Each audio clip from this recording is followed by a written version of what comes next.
Good morning, dear student. I am welcome you on my channel.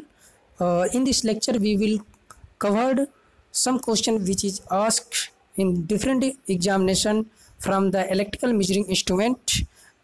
If these videos are helpful for you, please like, share to other student and subscribe my channel. These questions are very important.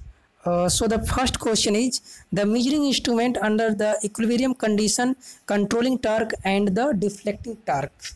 Okay dear student, तो पहला question आपका है कि जब भी कोई आपका indicating type का इंस्ट्रूमेंट जैसे आपका volt meter, ammeter, watt meter, power factor meter, ये आपके इंडिकेटिंग टाइप के इंस्ट्रूमेंट होते हैं।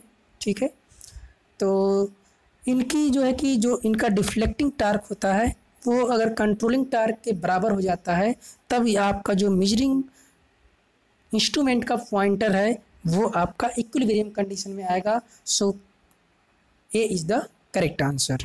ठीक है, और जब आपका TC is greater than TD होगा तो इस कंडीशन में आपका जो पॉइंटर होगा वो जीरो पे होगा। ठीक, क्योंकि कंट्रोलिंग टार्क आपका ज़्यादा होगा तो कंट्रोलिंग टार्क उसको जो है कि जीरो की पोजीशन पे लेके सेट करेगा, और जब आपका टीसी ज़्यादा होगा, जब आपका टीडी ज़्यादा होगा डिफ्लेक्टिंग टार्क और टीसी आपका कम होगा तो उस कंडीशन में आपका जो रीडिंग शो करेगा पॉइंट जो है कि कोई भी मेजरिंग इंस्ट्रूमेंट, तो उस कंडीशन में मैक्सिमम वैल्यू को वो शो करेगा। ठीक है, तो ये भी क्वेश्चन आपसे पूछे जा सकते हैं जो आपके ऑप्शंस में दिए गए हैं। ये क्वेश्चन आपको न्यू क्रिएट किए जा सकते हैं। तो next question, the pointer of the indicating instrument is of. तो जितने भी आपके इंडिकेटिंग इंस्ट्रूमेंट होते हैं उनका जो पॉइंटर होता है वो आपका एल्युमिनियम का बना होता है, क्योंकि एल्युमिनियम का जो वेट होता है वो बहुत ही लाइट वेट होता है। जैसे ही आपको किसी भी जो है कि इलेक्ट्रिकल क्वांटिटी को मेजर करते हैं और जैसे कि उसकी कॉइल में सप्लाई पहुंचती है तो पॉइंटर आपका क्या होता है, डिफ्लेक्ट होता है, तो इजीली डिफ्लेक्ट हो सके। और जैसे ही आप इलेक्ट्रिकल क्वांटिटी को सप्लाई से डिसकनेक्ट करते हैं तो पॉइंटर आपका इनिशियल कंडीशन में आ जाना चाहिए, जीरो की पोजीशन पे आ जाना चाहिए। ठीक है, तो next question, the watt meter measure the power. तो जो आपका वाट मीटर होता है वो आपका रियल पावर को मेजर करता है। कैसे? P इक्वल टू आप जानते हैं VI cos फाई, जैसा कि आपका जो डायनेमोमीटर टाइप का वाट मीटर है उसके डेरिवेशन से आपको मिला है P equal to VI cos phi. और जब आपकी DC सप्लाई हो तो आप कहते हैं P equal to VI। Okay dear student, so next question, watt hour meter is a type of instrument. तो जो आपका वाट आवर मीटर है वो किस टाइप का इंस्ट्रूमेंट है? ये आपका इंटीग्रेटिंग टाइप का इंस्ट्रूमेंट है। हमने आपको बताया कि जो आपका इंडिकेटिंग टाइप के इंस्ट्रूमेंट होते हैं, ठीक, वो आपके अमीटर, वोल्ट मीटर और watt meter, power factor meter, ये आपके इंडिकेटिंग टाइप के इंस्ट्रूमेंट होते हैं। और ये आपका एनर्जी मीटर या वाट आवर मीटर, ठीक है, ये आपका इंटीग्रेटिंग टाइप का इंस्ट्रूमेंट होता है। Okay, next question, what will be the sensitivity of the PMMC voltmeter when the full reading of the voltmeter is 240 volt and the internal resistance of the voltmeter is 200 kilo ohms and the series resistance connected to the voltmeter is the 80 kilo ohm। ठीक, तो total resistance आपका कितना हो जाएगा, क्योंकि जो sensitivity होती है वो 1/, full scale deflection of current होती है। तो जो सेंसिटिविटी का यूनिट्स भी कई बार आपके एग्जाम से में पूछी गई है कि जो आपका सेंसिटिविटी होती है उसकी यूनिट क्या होती है। तो इसकी जो यूनिट होती है ओम पर वोल्ट होती है। ठीक है, तो टोटल रेजिस्टेंस आपका कितना हो जाएगा, 200 किलो ओम्स प्लस जो है कि 80 किलो ओम, तो आपका टोटल रेजिस्टेंस हो जाएगा 280 kilo into 10⁻³ divide by 240 volts. तो इसको आप कट करेंगे तो 7/6 इंटू 10⁻³ मिलेगा। तो इसको जब आप फाइनली सॉल्व करेंगे तो आपका करेक्ट आंसर मिलेगा क्या, डी। ठीक है, नेक्स्ट क्वेश्चन, तो ये भी क्वेश्चन आपका प्रीवियस क्वेश्चन के तरीके है, बिल्कुल सेम क्वेश्चन आपसे पूछा गया है। The PMMC type volt meter have the full scale reading of the 250 volt and internal resistance of 400 kilo ohm is connected with the series resistance of the 100 kilo ohms. Calculate the sensitivity of the voltmeter in ohm per volt। बिल्कुल same question है। तो आपका यहाँ पर हो जाएगा total resistance कितना हो जाएगा 400 plus 100 divide by total voltage कितना है आपका इंटू 10⁻³ टोटल वोल्टेज आपका है 250। तो आपको यहाँ से मिल जाएगा कितना 500 इंटू 10⁻³ डिवाइड बाई 250। इसको आप जो है कि कैंसिल आउट करेंगे तो 2 into 10⁻³। So correct answer is B. ठीक है, आपको करेक्ट आंसर मिलेगा 2000। ये आपका SSC JEE में पूछे गए क्वेश्चन हैं। इनके क्वेश्चनों के रिपीट होने के चांसेस बहुत ही ज़्यादा हैं। अगर आपका क्वेश्चन सेम नहीं रिपीट होता है तो जो है कि इस प्रोसेस पे जो है कि आपका क्वेश्चन 100% रिपीट होने के चांसेस हैं। और ये क्वेश्चन आपके जो है कि EPPCL हो गया या TG2 हो गया, ITA लेवल का एग्ज़ाम जितने भी हो गए वहाँ पर पूछे जाने के चांसेस बहुत ही ज़्यादा हैं, क्योंकि जब आपका लेवल थोड़ा सा अपग्रेड करेगा, बढ़ाएगा, तो आपके इस टाइप के क्वेश्चन पूछे जा सकते हैं। सो next question, which one of the following statement is not true about the PMMC type instrument। तो PMMC टाइप इंस्ट्रूमेंट के लिए कौन सा आपका स्टेटमेंट सही नहीं है। PMMC type instrument have the uniformly divide scale, बिल्कुल सही बात है। These instrument are suitable for both AC and DC current, गलत। सो करेक्ट आंसर आपका मिलेगा बी। ठीक है, करेक्ट आंसर आपको मिलेगा बी। ये आपका AC और DC दोनों के लिए यूज नहीं किया जा सकता। ये केवल PMMC टाइप का जो इंस्ट्रूमेंट है वो केवल और केवल DC सप्लाई पर ही वर्क करता है। सो next question, which one of the following is the main cause of the magnetic decay in the PMMC type instrument। ठीक, which one of the following is the main cause of magnetic decay। तो जो आपका PMMC type का instrument होता है उसमें हम जो है कि परमानेंट मैग्नेट मूविंग कॉयल होती है, मतलब परमानेंट मैग्नेट का यूज करते हैं और कॉयल उसके अंदर क्या करती है, मूव करती है। ठीक है, तो उसमें जो है कि एजिंग इफेक्ट होता है मैग्नेट में। जो हम परमानेंट मैग्नेट यूज करते हैं लंबे समय तक यूज करने पर उनकी जो मैग्नेटिक प्रॉपर्टी है कुछ जो है कि रिड्यूस हो जाती है। इस वजह से उसमें जो है कि एजिंग इफेक्ट ऑफ मैग्नेट आता है। Okay, next question, which one of the following is the correct expression of the volt meter sensitivity of the PMMC type instrument. तो आपका मान लीजिए कोई PMMC टाइप का इंस्ट्रूमेंट है और वोल्ट मीटर के तरीके, जैसा कि आपको पता है किसी भी PMMC टाइप के इंस्ट्रूमेंट को as a volt meter, as ammeter आप यूज कर सकते हैं। ठीक है, तो यहाँ पर हम जो है कि वोल्ट मीटर के तरीके यूज कर रहे हैं। तो जब भी हम PMMC टाइप का इंस्ट्रूमेंट है उसके अगर सीरीज में हाई रेजिस्टेंस को जोड़ देते हैं, ठीक है, तो वो आपका as a volt meter work करता है। और अगर किसी भी PMMC टाइप के इंस्ट्रूमेंट को में अगर एक स्मॉल रेजिस्टेंस उसके पैरेलल में जोड़ देते हैं तो वो एज ए मीटर वर्क करता है। ठीक है, तो मान लेते हैं जो आपका RS है ये आपका सीरीज रेजिस्टेंस है और RM जो है आपका मीटर का रेजिस्टेंस है, क्योंकि मीटर के अंदर क्या है कुछ ना कुछ कॉइल बाउंड की गई है। ठीक, तो उसका कुछ ना कुछ रेजिस्टेंस होगा। तो आपका जो है कि टोटल रेजिस्टेंस हो जाएगा कितना RS प्लस RM। ठीक, और सेंसिटिविटी होती है आपका total resistance divide by voltage. So correct answer आपको मिलेगा ए। ठीक, RM plus RS divide by voltage. ठीक है, सो next question, which of the following is not advantage of the PMMC type instrument. ठीक, तो ये आपसे कहा जा रहा है कि PMMC टाइप के इंस्ट्रूमेंट के लिए कौन सा इसमें करेक्ट नहीं है। फ्रिक्शनल एरर इज लो, यही आपका करेक्ट आंसर है। Single instrument can be used for multi range measurement of voltage and current. ठीक है, सो करेक्ट आंसर आपका हो जाएगा क्या, ए। ठीक, next question, what will happen to operating torque of the moving coil instrument if the current through the operating coil is half। तो जो आपका किसकी बात हो रही है, मूविंग आयरन टाइप के इंस्ट्रूमेंट। तो मूविंग आयरन टाइप का जो इंस्ट्रूमेंट होता है वो एसी और डीसी दोनों के लिए यूज किया जा सकता है, उसकी सहायता से इंस्ट्रूमेंट की बात है। तो उस इंस्ट्रूमेंट को आप क्या कर सकते हैं, as a volt meter, as ammeter आप उसका यूज कर सकते हैं। किसी भी इंस्ट्रूमेंट से आप वोल्ट मीटर बना सकते हैं, मीटर बना सकते हैं। मीटर बनाने के लिए उसके पैरेलल में एक स्मॉल रेजिस्टेंस को ऐड करते हैं। किसी भी इंस्ट्रूमेंट को अगर वोल्ट मीटर बनाना है तो उसको वोल्ट मीटर बनाने के लिए हम क्या करते हैं, सीरीज में वोल्ट मीटर के जो हमारा इंस्ट्रूमेंट है उसकी सीरीज में हाई रेजिस्टेंस को ऐड करते हैं।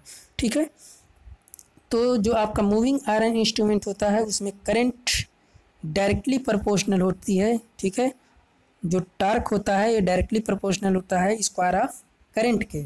ठीक है, तो हाँ ये क्या कह रहा है कि करंट को हाफ कर दे रहा है। ठीक है, what will happen operating torque, operating torque पर क्या इफेक्ट पड़ेगा अगर if the current through coil operating is half, अगर करंट को हम आधा कर दें तो आपका जो ऑपरेटिंग टार्क है वो आपका क्या हो जाएगा, 1/4 हो जाएगा, मतलब आपका 1/4 हो जाएगा। पहले अगर आधा था तो अब क्या हो जाएगा, 1/4 हो जाएगा। करंट को आधा करने पर आपका 1/4 हो जाएगा। Okay, so correct answer is D.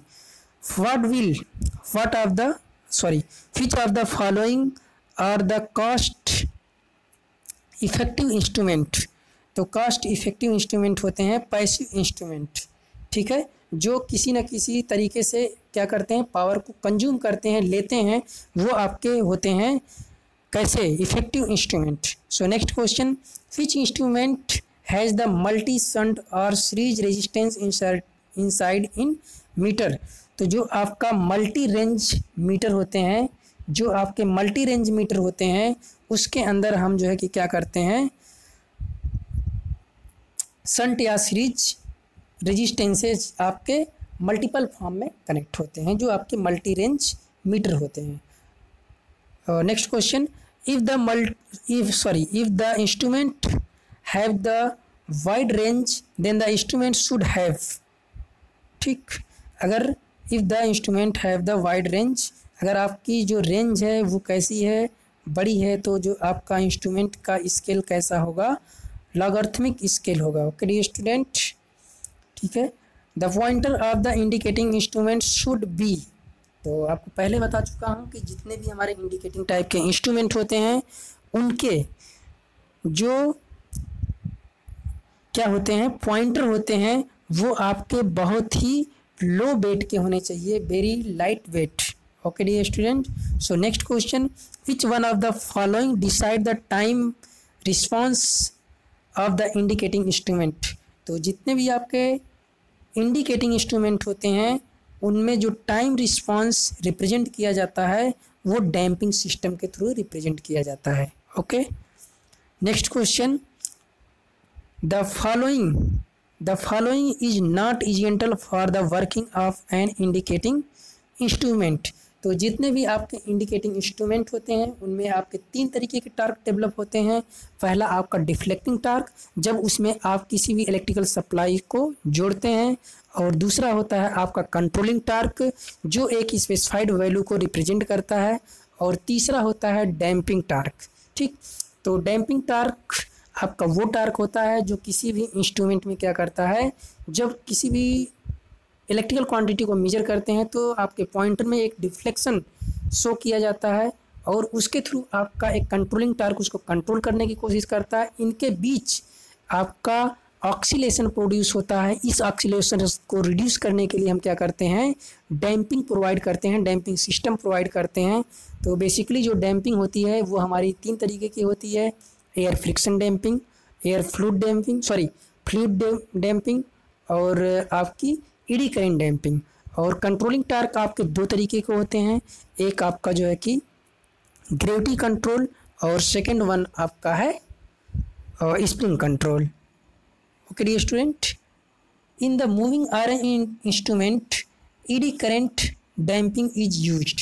ठीक है, तो हमारे जो मूविंग आयरन टाइप के इंस्ट्रूमेंट होते हैं, ठीक, eddy current damping can not be use, क्यों नहीं यूज किया जा सकती, क्योंकि भंवर धाराएं जो होती हैं, the introduction of permanent magnet required to eddy current damping would be destroy the existing weak operating magnetic field.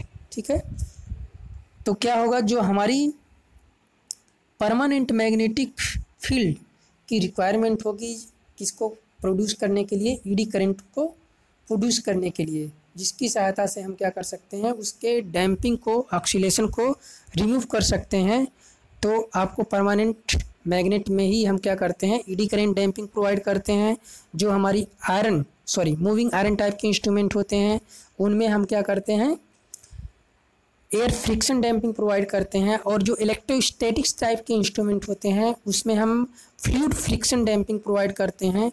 और जो हमारे डायनमोमीटर टाइप वाट मीटर होते हैं उसमें हम प्यूनोमेटिक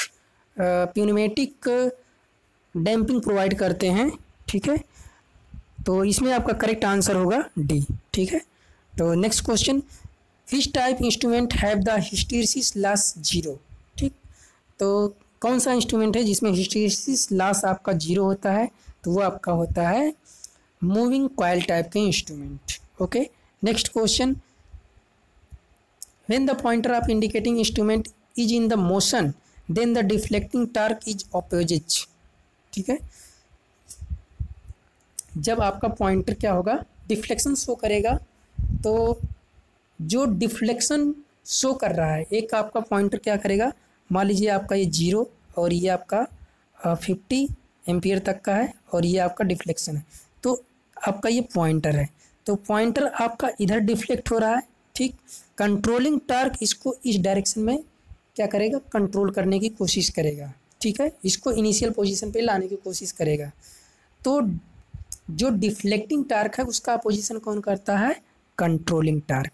okay dear student, next question, in the spring control mechanism the pointer will come to rest at the position when, और spring control की condition में क्या होगा, पॉइंटर आपका किसमें होगा, रेस्ट की पोजीशन में तब होगा जब आपका TC इक्वल टू TD, मतलब कंट्रोलिंग टार्क आपका डिफ्लेक्टिंग टार्क के इक्वल होगा। Okay, next question, heart wire instrument है, जो आपके हार्ट वायर इंस्ट्रूमेंट होते हैं उनकी सहायता से हम AC और DC दोनों क्वांटिटी को मेजर कर सकते हैं। तो उनका जो स्केल होगा आपका कैसा होगा, स्क्वायर स्केल होगा, क्योंकि लॉग ये स्केल नहीं होती है, यूनिफॉर्म नहीं होती है। ठीक, नन ऑफ दीज, इसमें से कोई नहीं, तो आपका कैसा होगा, स्क्वायर्ड स्केल होती है। Okay, next question, which instrument can B use for DC measurement. ठीक है, तो कौन सा ऐसा इंस्ट्रूमेंट है जो है DC के लिए केवल स्पेशली यूज किया जाता है, वो आपका है मूविंग कॉइल टाइप के इंस्ट्रूमेंट। ठीक है, अगर आपका यहाँ पर ऑप्शन होता PMMC, सो करेक्ट आंसर आपका होता PMMC, तो आपको यहाँ पे शॉर्ट में दिया है मूविंग कॉइल टाइप के इंस्ट्रूमेंट, ये आपके DC के लिए यूज किए जाते हैं। ओके, नेक्स्ट क्वेश्चन, ये volt meter is which type of instrument, तो आपका ammeter, volt meter, power factor meter और वाट मीटर, ये आपके इंडिकेटिंग टाइप के इंस्ट्रूमेंट होते हैं। ओके, और next question, in the measuring instrument the torque produce by the measured is called. ठीक है,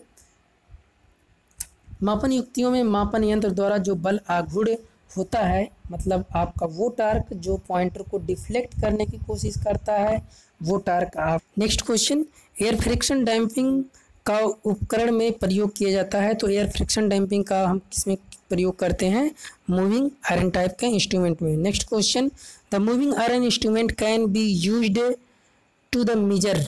ठीक है, तो मूविंग आयरन टाइप का इंस्ट्रूमेंट बोथ के लिए यूज किया जाता है, AC और DC दोनों क्वांटिटी के लिए, चाहे आपका वोल्टेज हो या आपका करंट हो। ठीक है, मतलब आपका जो मूविंग टाइप का इंस्ट्रूमेंट है उसको आप as a volt meter, as a ammeter use कर सकते हैं। Which of the following method is not use as a damping torque to measure the instrument. ठीक है, तो आपको हमने बता दिया कि बेसिकली जो डैम्पिंग टार्क होते हैं वो 3 टाइप के होते हैं, एक आपका एडी करंट और आपका फ्लूइड फ्रिक्शन और आपका एयर डैम्पिंग। सो करेक्ट आंसर यहाँ पर होगा ग्रेविटेशनल कंट्रोल। ग्रेविटेशनल कंट्रोल का हम जो है कि डैम्पिंग टार्क के लिए यूज नहीं करते हैं, तो करेक्ट आंसर आपका होगा B, gravitational control. Next question, scale of moving iron instrument. तो हमने आपको बता दिया है ये भी। तो जो आपके मूविंग आयरन टाइप के इंस्ट्रूमेंट होते हैं उनकी स्केल नॉन लीनियर होती है, और जो मूविंग कॉइल टाइप के इंस्ट्रूमेंट होते हैं उनकी स्केल कैसी होती है, लीनियर होती है या यूनिफॉर्म होती है। ठीक है, the current and potential transformer are use to measure. तो सीटी का यूज हम हाई करंट के लिए और पीटी का यूज हम लोग हाई वोल्टेज के लिए यूज करते हैं। सो करेक्ट आंसर आपका होगा high current and high voltage. ठीक, next question, which of the following is not type of the operating force of electromechanical indicating instrument। तो आपका क्या कह रहा है, ऑपरेटिंग फोर्स। तो ऑपरेटिंग फोर्स में आपके 3 टाइप के फोर्स होते हैं, एक आपका जो है कि डिफ्लेक्टिंग फोर्स, एक आपका कंट्रोलिंग फोर्स और एक आपका डैम्पिंग फोर्स।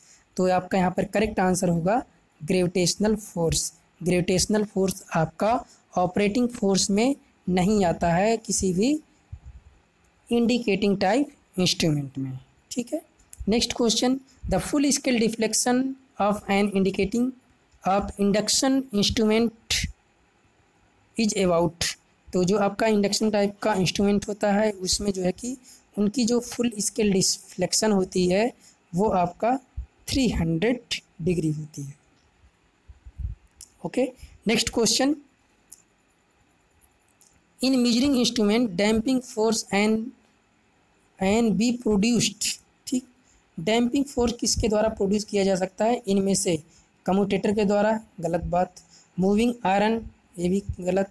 सप्लाई करंट, गलत। सो करेक्ट आंसर होगा eddy current. Eddy current damping आपकी यूज की जाती है। ठीक है, moving iron type instrument, moving iron type meter has the non linear scale.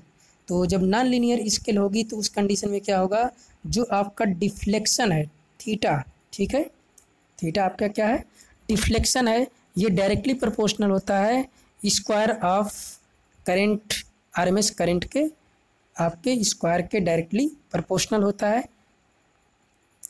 Dynamometer type moving coil instrument are provided with the pneumatic error. ठीक है, pneumatic error के through आपका ईडी करंट जो डैम्पिंग प्रोवाइड की जाती है ये आपकी न्यूमेटिक इरर होती है, न्यूमेटिक डैम्पिंग होती है। Next question, electrodynamometer type meter are use extensively for the measurement of क्या, पावर। ठीक है, इलेक्ट्रोडायनामोमीटर टाइप कि जो आपके मीटर होते हैं उनका हम बेसिकली यूज करते हैं पावर को मेजर करने के लिए। Next question, to reduce the loading effect an instrument must possess. ठीक है, भार प्रवाह को कम करने के लिए क्या करना चाहिए, एक उपयंत्र में होना चाहिए हाई इनपुट एम्पीडेंस। ठीक है, हाई इनपुट एम्पीडेंस होना चाहिए। नेक्स्ट क्वेश्चन, तो आपको नेक्स्ट क्वेश्चन में ये पूछा जा रहा है कि जो आपको फिगर में दिखाया गया ये क्या चीज़ है। ठीक है, तो ये आपका है PT, potential transformer. Next question, current transformer के बर्डन को कैसे व्यक्त किया जाता है। तो जो आपके सीटी होते हैं उनमें जो बर्डन होता है उसको हम वोल्ट एम्पियर में रिप्रेजेंट करते हैं। Next question, PMMC meter can be used an ammeter using. ठीक है, किसी भी पीएमएमसी इंस्ट्रूमेंट को आप एज अ मीटर यूज कर सकते हैं, कैसे, यूजिंग रेजिस्टेंस का यूज करेंगे। ठीक है, बहुत ही लो क्वालिटी का, मतलब जिसकी वैल्यू बहुत कम हो रेजिस्टेंस की, और वो रेजिस्टेंस आपका कैसा रेजिस्टेंस होगा, shunt resistance. Okay, next question, in moving coil instrument की स्केल कैसी होती है। तो इसकी स्केल जो होती है लीनियर होती है या यूनिफॉर्म होती है, यूनिफॉर्मली डिस्ट्रीब्यूटेड होती है। Next question, the most suitable material for the spring in the majority of the measuring instrument expected in low resistance.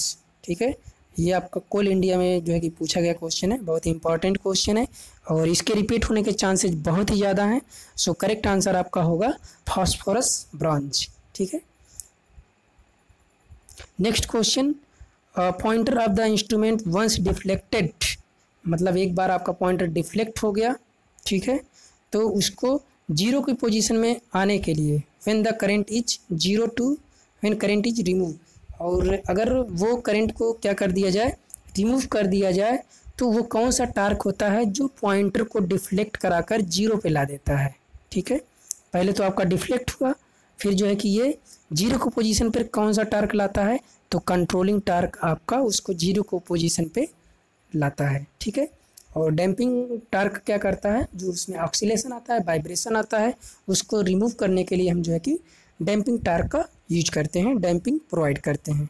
So next question, the deflecting torque is an instrument may be produced. ठीक है, तो जो deflecting torque है वो किस किस तरीके से प्रोड्यूस किया जा सकता है, तो मैग्नेटिकली भी आपका प्रोड्यूस किया जा सकता है और इलेक्ट्रोस्टैटिकली भी आपका प्रोड्यूस किया जा सकता है और थर्मली प्रोड्यूस किया जा सकता है। सो करेक्ट आंसर होगा आपका डी, इसमें से सभी के द्वारा हम क्या कर सकते हैं, डिफ्लेक्टिंग टार्क को प्रोड्यूस कर सकते हैं। Okay, in instrument transformer the error can be reduced. ठीक है, तो जो आपके इंस्ट्रूमेंट ट्रांसफार्मर है, इंस्ट्रूमेंट ट्रांसफार्मर का मतलब आपकी जिसकी सहायता से आप किसी भी इलेक्ट्रिकल क्वांटिटी को मेजर करते हैं, जस्ट लाइक आपका high voltage high current, it means आपका सीटी एंड पीटी आपके इंस्ट्रूमेंट ट्रांसफार्मर के अंदर आते हैं। तो आपका जो है कि इंस्ट्रूमेंट ट्रांसफार्मर में जो एरर है उसको हम किस तरीके से रिड्यूस कर सकते हैं, तो जितने भी आपके इंस्ट्रूमेंट ट्रांसफार्मर में उसमें एरर को हम रिड्यूस कर सकते हैं by using low reluctance core, मतलब हम ऐसी कोर का यूज करें जिनका जो है कि रिलेक्टेंस बहुत ही क्या हो, कम हो। सो करेक्ट आंसर होगा आपका डी। तो इस लेक्चर में जो है कि हमने अप्रॉक्सीमेटली 50 क्वेश्चन के आसपास कवर किया है। तो ये लेक्चर जो है कि मेरे हिसाब से आपके लिए बहुत ही इफ़ेक्टिव है। तो प्लीज़ आप लोग जो है कि इस वीडियो को शेयर कीजिए उन बच्चों तक जिनको इनकी बहुत ही ज़्यादा रिक्वायरमेंट है, जो बच्चे SSC JE, UP PCL JE, UP triple SC JE and other state exam के जेई की तैयारी कर रहे हैं, या किसी जो है कि TG2 लेवल के जो है कि एग्ज़ाम की तैयारी कर रहे हैं, उनके लिए ये वीडियो बहुत ही इम्पॉर्टेंट है। उनको शेयर करके उनकी हेल्प कीजिए। तो इस लेक्चर में बस इतना ही, और इसकी जो है कि आगे के क्वेश्चन भी मैं आपको प्रोवाइड कराऊंगा, और जो कि लेक्चर आपके बहुत ही इम्पॉर्टेंट हैं। और इसके कंप्लीट होने के बाद जो है कि मशीन के कंप्लीट जो है कि लगभग 1000 के आसपास क्वेश्चन कवर कराऊंगा। अगर आप मेरी इस सीरीज़ को कंटिन्यू देखते हैं तो आपको आने वाले एग्ज़ाम में बहुत ही हेल्प मिलने वाली है, क्योंकि ये क्वेश्चन ऐसे हैं, ये जो है कि सदाबहार क्वेश्चन है, इनके जो है कि रिपीट होने के चांसेस बहुत ही ज़्यादा हैं। मैं उन्हीं क्वेश्चनों को ले रहा हूँ जो बेसिकली थ्योरेटिकल बेस्ड है, और न्यूमेरिकल बेस्ड भी क्वेश्चन लूँगा। जब आपका वोल्ट मीटर आएगा, वाट मीटर आएगा, और आपका एनर्जी मीटर आएगा, और आपके ब्रिज आएंगे, तो वहाँ पर मैं जो है कि उस टाइप के क्वेश्चन को जो है कि यहाँ पर ऐड करूँगा, जिससे कि आपके सारे के सारे डाउट इंस्ट्रूमेंट से रिलेटेड क्लियर हो सकें। तो so thank you dear student, all the best.